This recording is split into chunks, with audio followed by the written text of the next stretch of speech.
I'm Michelle Feeney and I'm the founder of Floral Street.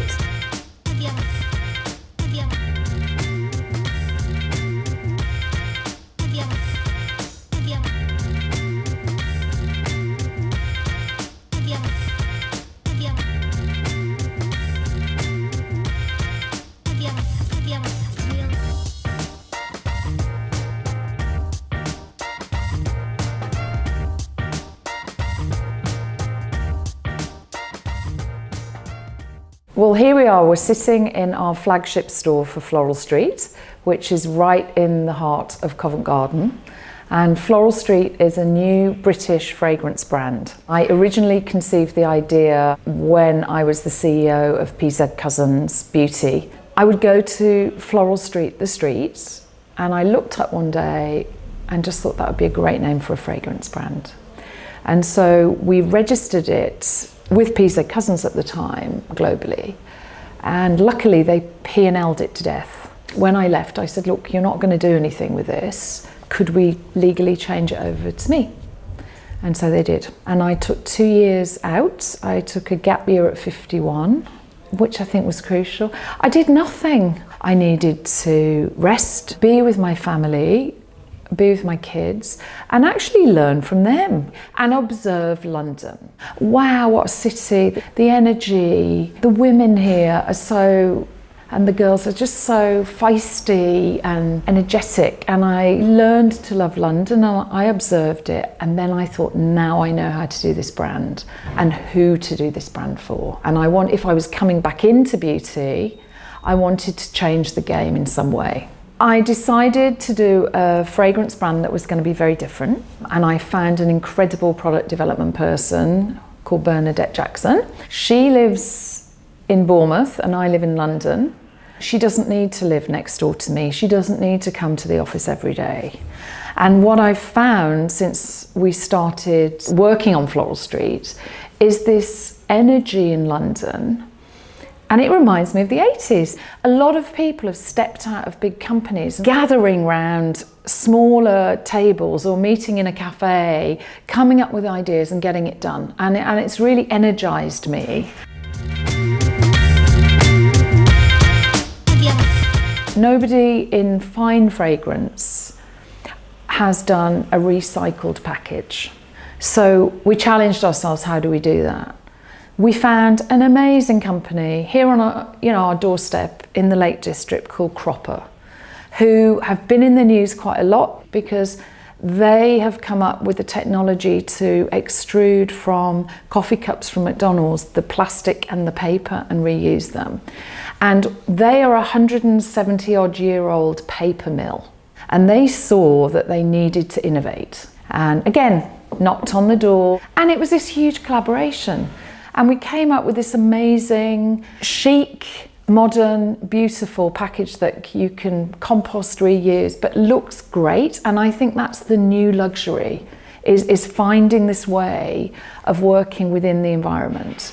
Then we went to New York and my old boss, I called him actually and said, do you think I should work with Robert A? And they are a generational perfume family from France that now have their creative centre in New York. But what's good about them, they have a provenance of ingredients. So again, the modernness of it is I want us to be able to, any customer, tell them what's in our products. We talk about Robert A and the nose, Jerome, who's one of the best noses in the world, who's helped come up with the fragrances. And we went to New York, we met with Robert A, and we took mood boards. We didn't go in and say, this is my favourite fragrance, or this is the #1 selling fragrance at the moment, copy it. I went in with mood boards, and they were mood boards of a feeling for a modern woman. I did think that this brand was aimed at a millennial. And it kind of is because of our packaging and our price point. So I've got fine fragrance at £55. I wanted to bring fine fragrance to a much wider audience, but in a beautiful way. What MAC did was coin the phrase mastige, because it was a mass price point in prestige distribution. And I guess that's what we've kind of done here with fragrance. We've had tremendous response. We are expanding into another major retailer in the UK. We're in talks with major retailers around the world already. The brand has been constructed in a different way. Our staff are called floristas, and they are really well trained in fragrance. The florista is the soul of the company. The product is the heart. The florista is the soul. And we've worked with incredible companies. I think we worked out there's over 35 British companies that have been involved in this process. And how exciting that is. You know, it's a bit like my early days in New York where you'd say, look, you know, we haven't got the big budget, but I can do this and you can do that. And because the idea is good and it's a new challenge for a lot of people, the process has been so exciting for me and energized me. I think it's the first time in my life I felt so excited about what I'm doing. And I've had some highs, as you can probably gather. I think this is me being truly entrepreneurial, and now this is mine. And because I'd been in companies before where you had to be excellent on every level and couldn't fail, I think it's that when you're a true entrepreneur, you have to know that some things are not going to go the way you thought they would, and therefore, but that's not failure. That is not failure. It is just you have to act quickly and go off in a different direction.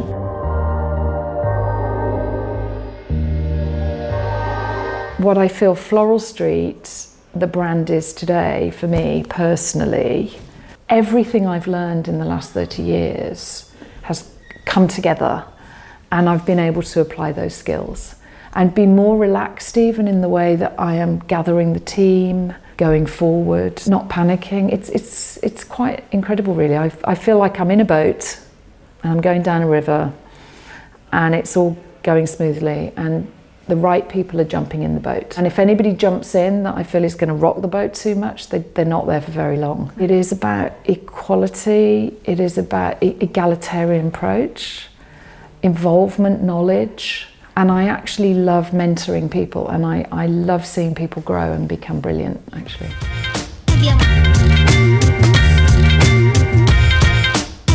I haven't had a plan, but I've always had a vision. I remember distinctly when I took the role in Estee Lauder companies, the president at the time, Bob Nielsen, sat me down and said, "Are you ambitious?" And I said, "I'm ambitious for every day." And I think that is who I am and how I am. And when I'm in a situation, I'm put in a role in the past or now, I have a vision, a very clear vision. And one of my challenges has been as a leader is how do you pace yourself with the vision, with the people that work with you? Because all the people that work with me go, your head moves so fast and your ideas and everything, and we can't keep up. Don't keep up. I've got my vision for 5 years with Floral Street. That's where my head is and where my eye is. Like when you go through a tunnel and you see the light at the tunnel, that's my vision. And I know where I want this to be. Now, how it gets there, one has to be open. One has to be open to what comes in. Because if you're always working according to a plan, you miss. You miss what another opportunity that might be off on the left or the right. If you go, it doesn't fit in with my plan, but maybe the plan needs to be slightly different, but the vision doesn't have to be different. So I've got a very clear vision, and it is to bring fine fragrance to a wider audience in a better way. Now, I am very focused on strategy and finance and a plan in an everyday sense. You can't operate like that if you haven't got that. But I think staying open has served me well so far at 54. I feel my openness to step over to the right or the left as I cross the river has helped me grow.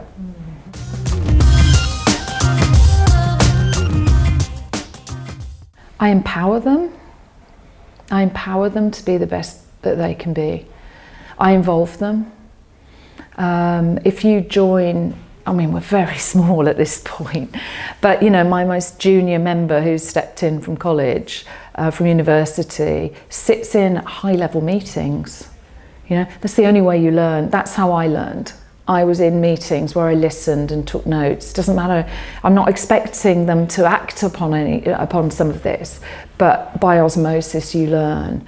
And excitement about the brand and about what you can bring at any level. Without the floristas, I've got no business, you know, because they are the embodiment and the conversation to the customer, and I want to invest in them. So it's investment in time and energy, caring actually as well, which I know it gets harder and harder as you grow. And when my father died, I lived in New York. He died young.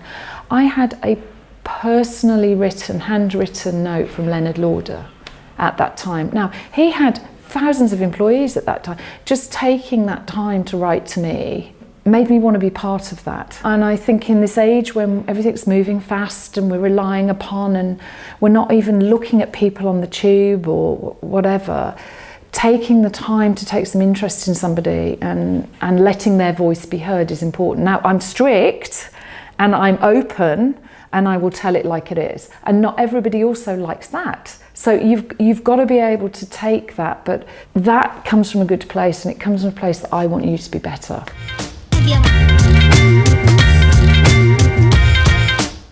No, and I'm Irish descent, I should, right? The Americans have this great saying that there isn't luck, there's preparation meets opportunity. And I would add into that openness again. So if you would like to say my luck is my openness, the family I was born into, their belief in me, but the rest isn't luck. It's been hard bloody work. And actually, you know, making opportunities out of nothing. I can tell you when I sat in New York in the apartment when I moved there and thought, what the hell have I done here? And it was a rainy August hot day. And I had to really talk to myself and say, you've got to get out there and you've got to make sure people know you're in this town. It's hard work.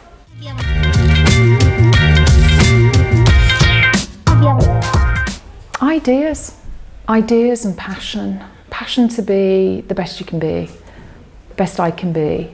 Passion to bring that out in others. Passion to deliver something different and new.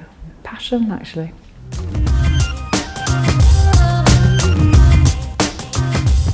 Totally. I am now. Because being driven doesn't mean at the cost of everything else in your life. It's about that push-pull, isn't it? It's about understanding yourself more. I've done a lot of work on trying to understand myself. And I think in all of us, you've got these incredible talents, but they can also be your biggest downfall, right, if not used well. And it's learning to balance that, like driving a car, really. It's getting that equilibrium to be able to drive at the speed that you want to be able to. I'm driven in everything I do, I must say. If I'm cooking, I want it to be wonderful. But having children and listening to them and seeing them grow up and has taught me a hell of a lot about myself. And I think you can be driven and you can be happy. And I am, actually.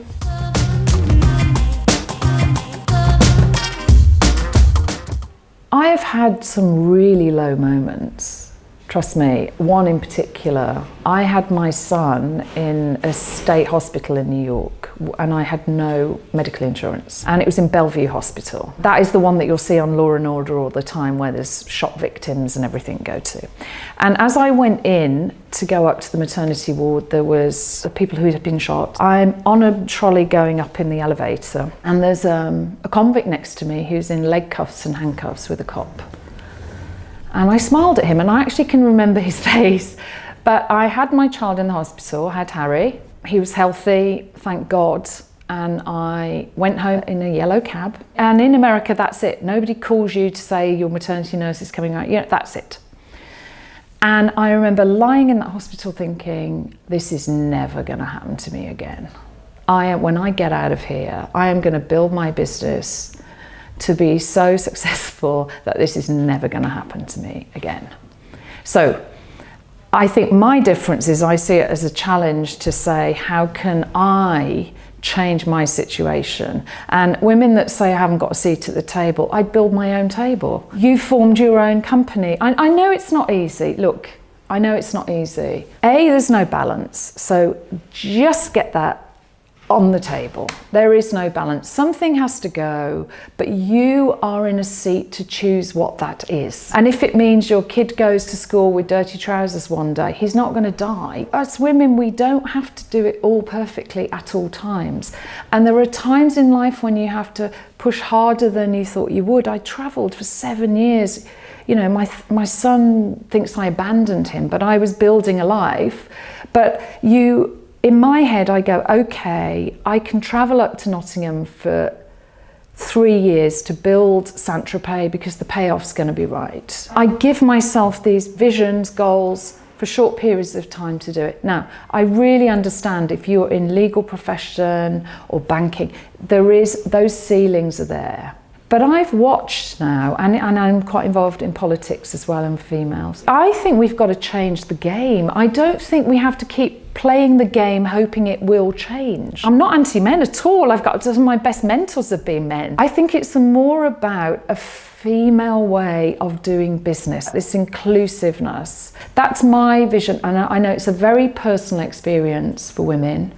But when people said to me, oh, you sacrificed a lot, try being a person that's moved here from an African country and your job is getting up at 3 a.m. and cleaning offices at 4 a.m. and you've got children.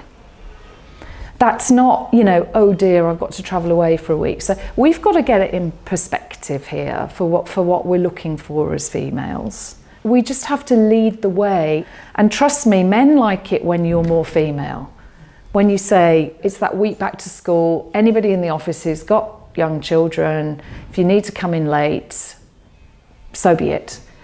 Wow, the men were like, oh wow, really? Can I, So I think we have to just change that game.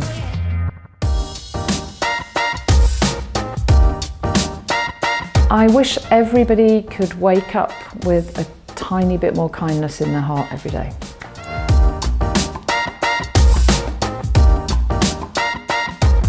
Grow my brand globally and become involved again in world change.